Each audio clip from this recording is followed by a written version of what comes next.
बिस्मिल्लाहिर्रहमानिर्रहीम। Last topic हमने पढ़े थे कि थर्मल एक्सपेंशन इन सॉलिड्स। तो सॉलिड की थर्मल एक्सपेंशन किस तरह की होती है हमने देखा था, उसकी लीनियर थर्मल एक्सपेंशन और वॉल्यूम के लिहाज से एक्सपेंशन और उसके कॉन्सिक्वेंसेस या उसके असरात क्या क्या थे।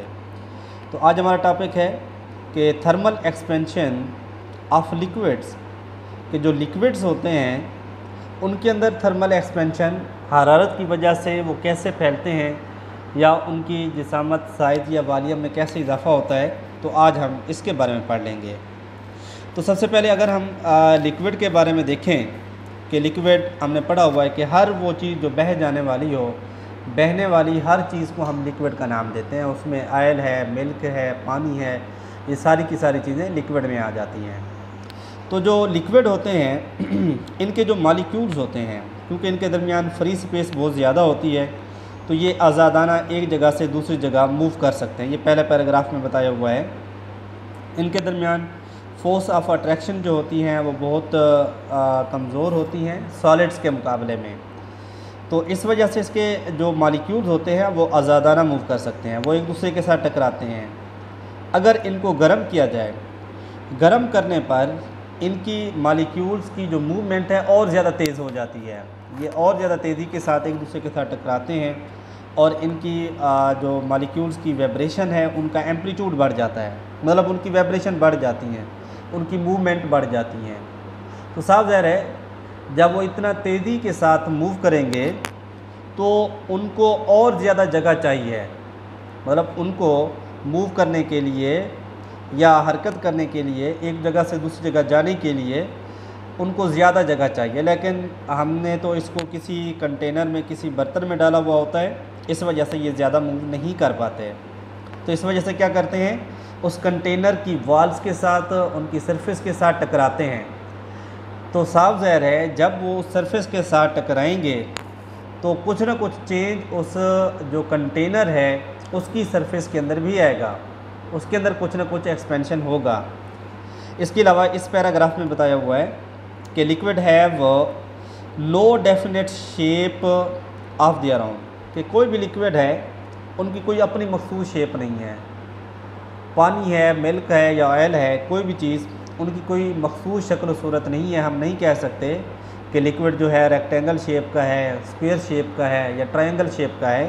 तो ऐसी कोई बात नहीं होती, बल्कि क्या करते हैं कि जिस बर्तन के अंदर उसको डाला जाता है उनकी शक्ल उस जैसी ही बन जाती है। अगर हम उसको गिलास के अंदर डालते हैं उसकी शक्ल गिलास जैसी बन जाती है। यानी हम उसको बकेट के अंदर डालते हैं तो उसकी शक्ल जो है बकेट जैसी बन जाती है। तो इस तरीके से कि जिस बर्तन के अंदर आप उसको डालोगे उस लिक्विड की शेप उस बर्तन जैसी ही बन जाएगी। तो ये जो इसके दरमियान जो थर्मल एक्सपेंशन होता है, इसका साफ ज़ाहिर है लिक्विड की बात कर रहे हैं तो हम इसके वॉल्यूम की एक्सपेंशन ही देखेंगे। तो जो एक्सपेंशन होता है वो दो तरह से होता है, एक अपरेंट वॉल्यूम एक्सपेंशन और दूसरा होगा रियल वॉल्यूम एक्सपेंशन। तो इन दोनों को समझने के लिए हम एक एक्टिविटी करते हैं कि किस तरीके से रियल और वॉल्यूम जो एक्सपेंशन है इसमें क्या फ़र्क है। तो यहाँ पर बताया हुआ है कि आपने ना एक लंबी जो नेक वाली एक सुराही है, फ्लास्क है, वो आप ले लें। ये आपको ये समझाया जा रहा है। अब आपने क्या करना है, आपने ये करना है कि रंगदार लिक्विड किसी भी कलर का आपने लिक्विड फिल कर देना है। इसके ऊपर 3 पॉइंट लगा दें, ये ए हो गया, ये ए, बी और सी। तो आपने लिक्विड को यहाँ तक, मतलब ए पॉइंट तक फिल कर देना है और इसके नीचे आपने कोई बर्नर है जी, कोई लैंप या कोई भी चीज़, कोई स्टोव है वो रख लें ताकि इसको हीट अप किया जाए। अब जैसे ही हम इसको हीट अप करेंगे, हीट अप करने की वजह से तो साफ ज़ाहिर इसके अंदर सबसे पहले जो हीट है वो इस फ्लास्क की सरफेस को लगेगी।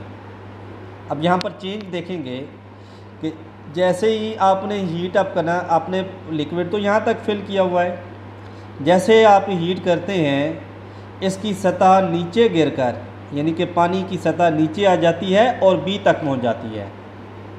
अब फिर आपने तो इसको कंटिन्यूस हीट देते रहना है, इसके मॉलिक्यूल की वाइब्रेशन बढ़ेगी और आप देखेंगे थोड़ी देर के बाद ये पानी दोबारा ऊपर उठना शुरू हो गया, बी से फिर ए तक पहुंचा, फिर ए से लेकर सी तक पहुंचा। तो इसके दौरान क्या क्या चेंजिंग आई हैं ये इसको समझना है आपने।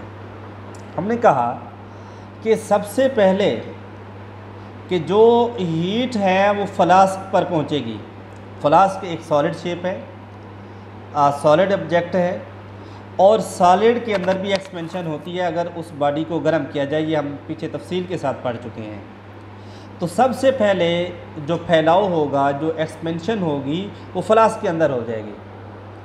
अब क्योंकि हमने कहा है कि लिक्विड को जिस बर्तन में डाला जाए उसकी शेप इख्तियार कर लेता है।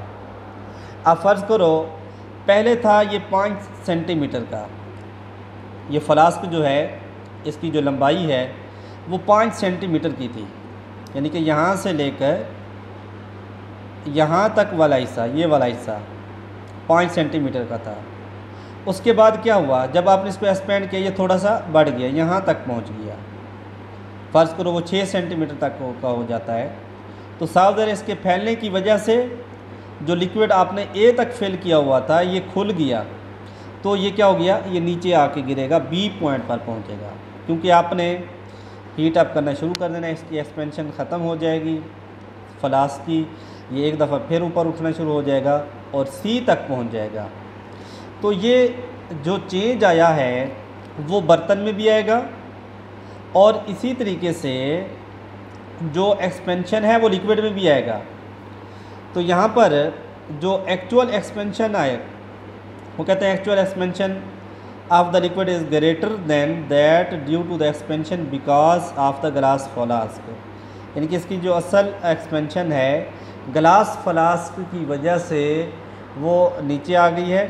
अब यहाँ से आप रियल एक्सपेंशन को डिफाइन भी कर सकते हैं कि real expansion of the liquid of the volume difference between A and C addition to the volume of the expansion of the flask. यहाँ से आप इनका फार्मूला भी बना सकते हैं कि जो real expansion of the liquid है वो क्या होगा, ज़हरी एक्सपेंशन, जिसको apparent expansion of the liquid कह रहे हैं, यानी कि ए से लेकर सी तक, ए से लेकर सी तक जो आई है वो ज़हरी तौर पर जो नज़र आने वाली है उसको हम ए सी का शो कर रहे हैं। एक्सपेंशन इन द फ्लास्क वो कहाँ होगी, ए से लेकर बी तक। ए से लेकर बी तक जो है वो एक्सपेंशन इन फ्लास्क है, ए से लेकर सी तक जो है वो अपेरेंट एक्सपेंशन है, और जबकि बी से लेकर सी तक ये टोटल हो जाएगी या रियल एक्सपेंशन हो जाएगी। तो यहाँ पर आखिरी पैराग्राफ में ये बताया जा रहा है the expansion of the liquid of the volume taking into the consideration expansion of the container is also called real volume expansion of the liquid. कि अगर आप रियल वॉल्यूम एक्सपेंशन को डिफ़ाइन करना चाहते हैं तो वो बनती है कहाँ से, कि वो सारी एक्सपेंशन बाशमूल जो आपने बर्तन कोई कंटेनर रखा हुआ है और जो लिक्विड उसके अंदर फेल किया हुआ है, तो उस टोटल एक्सपेंशन को, यानी कि उस फ्लास्क की एक्सपेंशन और उसके अंदर जो आपने लिक्विड भरा हुआ है उसकी एक्सपेंशन, उन दोनों को मिला के आप कह सकते हैं कि ये रियल वॉल्यूम एक्सपेंशन है। अब क्योंकि हम सारी बात वॉल्यूम की कर रहे हैं, ये लास्ट टॉपिक जो हमने पढ़ा था वॉल्यूम एक्सपेंशन इन सॉलिड में, तो उसमें हमने कोफिशिएंट इस्तेमाल किया था, बीटा को इस्तेमाल किया था। तो यहाँ पर भी बीटा है, बीटा आर शो करेगा रियल एक्सपेंशन। यहाँ से इसको डिफ़ाइन भी कर सकते हैं कि वॉल्यूम एक्सपेंशन बीटा आर जो है उसकी डेफिनेशन हो सकती है कि क्या, कि as actual change in unit volume of the liquid for 1 kelvin और 1 degree centigrade rise in its temperature. कि अगर 1 केल्विन टेम्परेचर या 1 डिग्री सेंटीग्रेड टेम्परेचर से जितना एक्सपेंशन होती है तो हम उसको नाम देते हैं वॉल्यूम एक्सपेंशन का। यहाँ तक आपने इसकी डेफिनेशन भी तैयार कर लेनी है। तो real rate of volume expansion beta are always greater than apparent change. तो साफ ज़ाहिर है जो रियल एक्सपेंशन होगी वो अपेरेंट चेंज से ज़्यादा होगी।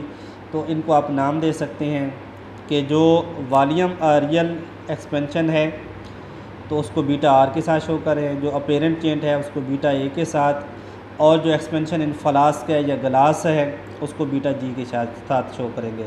तो इस तरीके से कि लिक्विड के अंदर हमने समझा कि जो एक्सपेंशन होती है वो सॉलिड के मुकाबले में ज़्यादा होती है, और इसकी एक्सपेंशन जो होगी वो देखी जाएगी कि उसका जो कंटेनर है, जो बर्तन है, वो भी साथ साथ उसके अंदर भी एक्सपेंशन होगी। आई होप आज का लेक्चर अच्छे तरीके से समझ आ गया होगा। इसके हवाले से कोई भी सवाल हो तो आप कमेंट में पूछ सकते हैं। शुक्रिया।